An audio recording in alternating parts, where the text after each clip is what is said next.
What's going on, Tamers? East here. So this video is actually part of a multi-video series where I cover my early impressions for all the decks in BT21.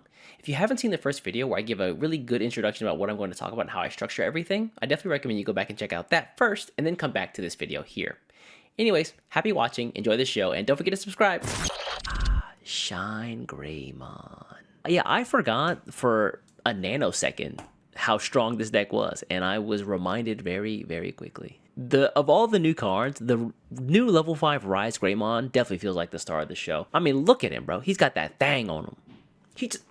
Could you imagine just rocking up with somebody with like the whole ass, just like human-sized gun? That's crazy. The fact that he can just like make a Marcus a tamer or a Digimon to attack, and it gives it Alliance and Rush is super neat. If you can manage to find a way to like go wider, then this seems really strong. Also, just being able to make Marcus's Digimon like the level 3 Agumon is great. The new Marcus, while he's not amazing in his own right, his ability to like buff and debuff at the same time is kind of nice. Also, giving piercing is pretty good. Revolver, that's the word. Yeah, that's the word. The Rise Greymon holding the revolver. The single shot magnum. But anyway, Marcus, kind of like he's like a, what is it? Is it a green mage who does like the buffing and debuffing? The new Marcus seems like a green mage, which is a little bit out of his wheelhouse considering he's like a barbarian, but whatever the deck needs to do to survive, I suppose. And then it's kind of cool that they went back on what they were going to do with this deck. The last time this deck got support, all the cards were yellow. And so I think that, at least I assumed, going forward, the deck would just be yellow. Because they didn't want people to be like double training or double mim boosting. But it seems like they went back on that and now they said, hey, you know, have fun. So now you can double up on your like search options for example, the, what is it? Agility and or physical and offense training, or red or yellow memory boost, or isn't there a red and yellow mim boost coming soon? Some of the Koromon, yeah, the new Koromon is great actually. I didn't mention that, but the new Koromon is actually kind of nice. But some of the challenges I think that I had was deck space is really tight right now. You have to really consider like what you're taking out if you want to add in some of the new cards. I think that also just kind of adds to the problem of, what is it, consistency. I think one of the problems with this deck is like sometimes you find like a level 3 and you get to play the game, and sometimes you don't find a level 3 for like 2 or 3 turns and it's over. Or if you lose your stack and you don't have another level 3 set up, then I don't know. Hopefully you have a scramble, I don't know. And overall, the fact that the game has a little bit more tamer hate than it did in the past does mean that this deck has a little bit more counterplay against it. Hexablaumons, Valderarm, Destromon, all really hate Marcus, and they're not afraid to tell him that to his face, and then bottom deck him or stop him from doing anything. And that's pretty much ShineGreymon. The level 4 I really had high hopes for, the GeoGreymon, but it felt a little bit lackluster just because usually when I have one stack out, like that's my stack, and I don't have the Marcus Tamer is usually 4 costs, and I don't want to play down a 4 cost Tamer to evolve for 3 costs for free. I'd rather evolve into my Rise Greymon level 5 and then just play down a Marcus from that effect for free. So the level 4 felt a little bit backwards, or a step backward than before. So yeah, the older GeoGreymon plus the new Rise Greymon felt like a good change. No plan B, never.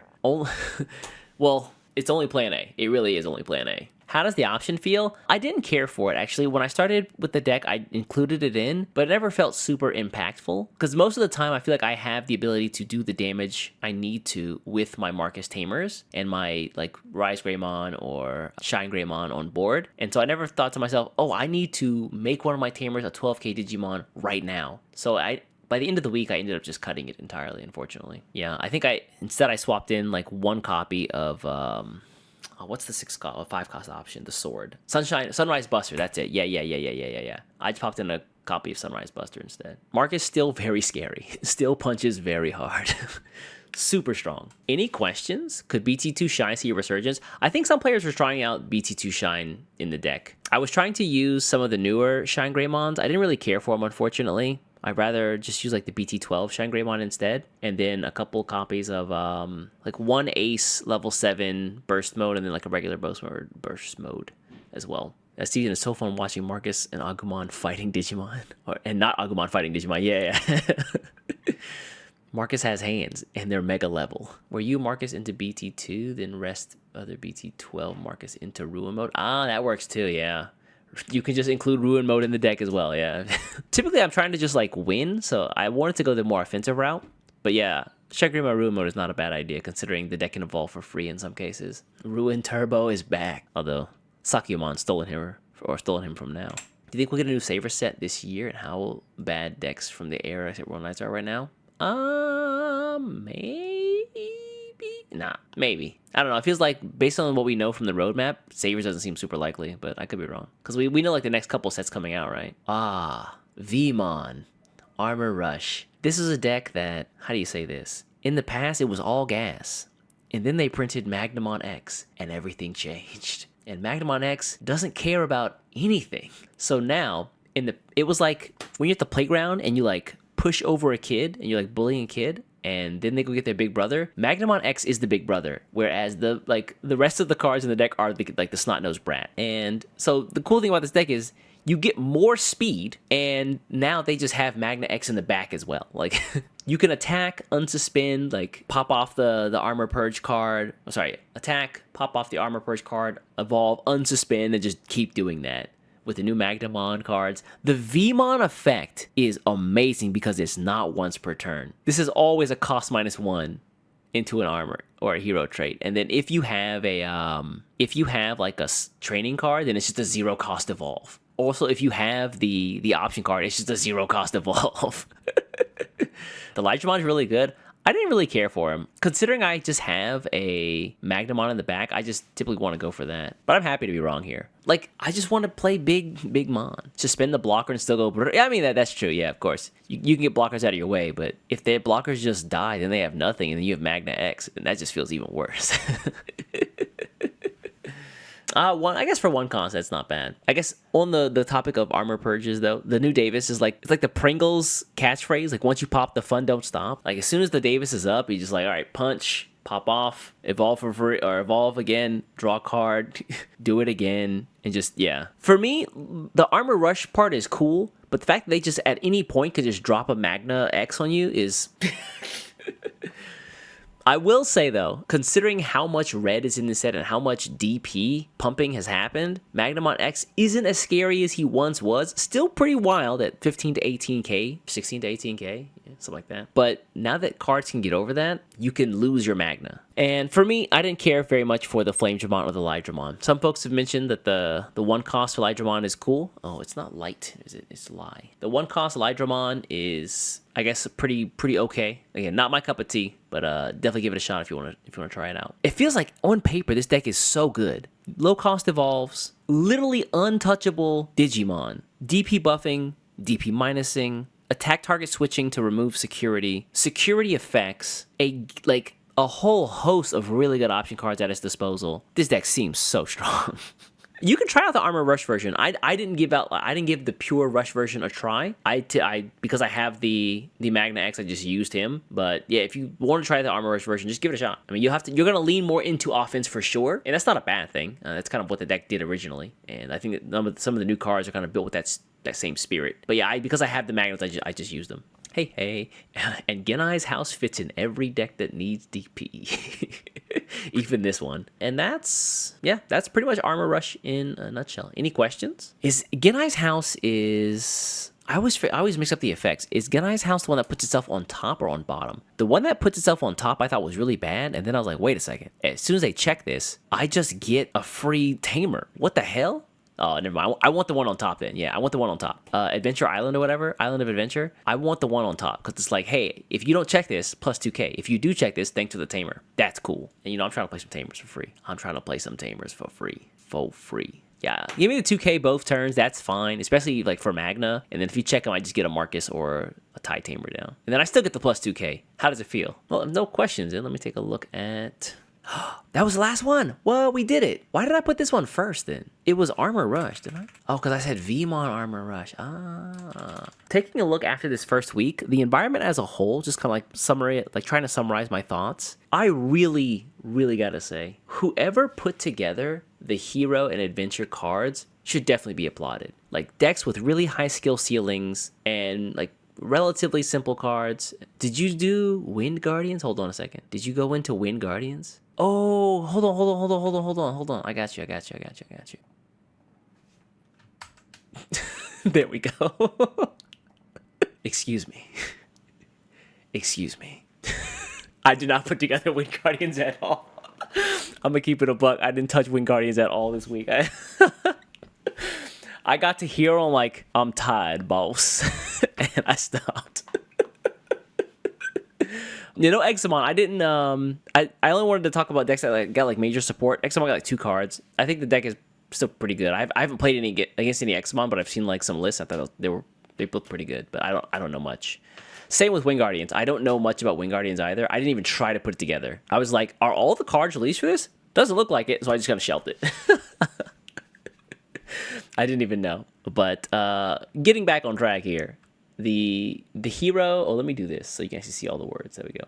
The hero and adventure decks I thought were such a really cool way of putting cards together, where you have some decks that have a bunch of different cards that don't normally go together, put together in some way. But then if you really want to stretch your brain, you can try to pull in some other stuff as well, and it might actually work. And then the card pool for the new archetype itself also is just deep enough to actually have a lot of really cool, intricate plays at its disposal. Whoever made those, my hat's off to them. They did a great job. As far as the new decks are concerned, Digimon really does feel like the line in the sand, where if you don't have an answer to him, you don't have an answer to anything else above him either. So I think he really is one of the strongest decks out of BT21, and hopefully the end result of Digimon being what I assume to be pretty popular these next couple of weeks is that more defensive decks will pop up. Because if you stop a Digimon one time, I feel like they kind of just shit the bed. Promo Duke is a problem card.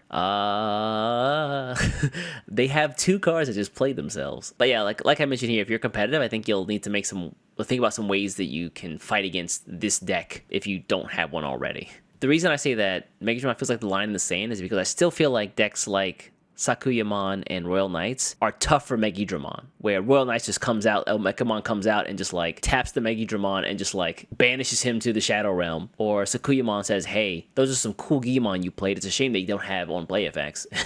Because Valder Arm over here says he don't like that. So yeah, if you don't have an answer for Megidramon, I think you're gonna have a problem with every other deck above him as well. And yeah, it really feels like this set they try to make something for everyone at every skill level. New players hopping into the game have some decks they can try out. I think as still difficult as they may be, just learning the simple effects for adventure and then building yourself up and becoming better at the game, and then the deck also becoming better at the same time was really cool. If you don't want to go that route, some simple decks like Medusamon are also out there, and then more complicated decks, Galacticmon, Hero stuff. If you want to go the more complicated route for adventure, that's also available as well. So it really feels like no matter what level you are at playing Digimon, you have something you can do here. Something that I'm trying to do a little bit more often is I will be posting up, in addition to this, I kept notes the entire week of all the decks that I was playing with, and Red Hybrid's not here because I have a separate one for that one, but that one's here. But all this, I have additional notes that I'll post up on my blog a little bit later. It might be tomorrow, depends on when I wake up. So yeah, there'll be some more content alongside this as well. And what I'm planning to do is for the week 1, all the deck lists I made for week 1, I will be posting up tomorrow for Ultimate members or Ultimate YouTube members, and then they'll come out for free for everyone a little bit later. So that'll be that's 12 decks. Is it 12? Hold on, let me double check. 10, 11 decks, my bad, close enough. Maybe we'll do Wind Guardians, who knows. Oh no, I didn't include one here. I just realized it, but I definitely played it. I have it right here. I had so much for Crossheart, and I just realized I didn't do Crossheart. Unfortunate. We do it live. Crossheart. All right, let's see what we can do here. Duplicate slide. Crossheart. Yeah, I completely forgot. Dang, I liked Crossheart. Was one of my favorite decks to play too. Damn, that's crazy. It was offense feels great. Hold on, I get us defensively. Don't touch me, please. I'll die. Do I have anything for defense? Let me think. Hold on. Let me actually pull out the deck. I just have it for Crossheart. I had to dismantle. That's why I didn't think about it. I had to dismantle because I had to put together the hero deck. But the new Shoutmon DX just feels so nice now that he's searchable off of the old Taiki Tamer. That feels incredible. Thank Christ. You no longer have or feel the need to run the not old, but the Sparrowmon, who evolves into Raptor Sparrowmon under a Tamer for free. Because the new Shoutmon allows you to evolve at cost minus, you get a 1 cost Raptor Sparrowmon off of him, and then you can just get the search that way. And then it gets Rush, which is so cool. So the new Shoutmon cards make the deck even faster somehow. And where was it? The Omni Shoutmon, again, alongside the Taiki Tamer, gives you like extra, how to say it? Like extra extend for some of your Digi Crossing. Whereas you can just attack with the Omni Shoutmon. And then whenever end of attack offs itself, you just get to save it and something else in trash. Yeah, like the new Omni Shoutmon like reduces Digicross costs, and it also double saves. The double save is so nice, especially when you're like missing a piece. Yeah, I agree. The new Xros Heart is very fast. This might be the deck that I play tomorrow. It feels very Shoutmon focused now. I didn't start with this, but I tried out a couple copies of the Shoutmon King version. This also just feels good because it's a Xros Heart card. It's a 1-cost evolve from the new Shoutmon. So I get a Tamer for 1 cost. And let me throw one more in here. Like, it feels like the Omni Shoutmon really does so much. Like, he just really does like pull the deck together in ways that it could never have done before. Yeah, let me actually pop in here, yeah. Shoutmon cost minus into mines. Into King version gives cheap Tamers, yeah. And then some of the challenges.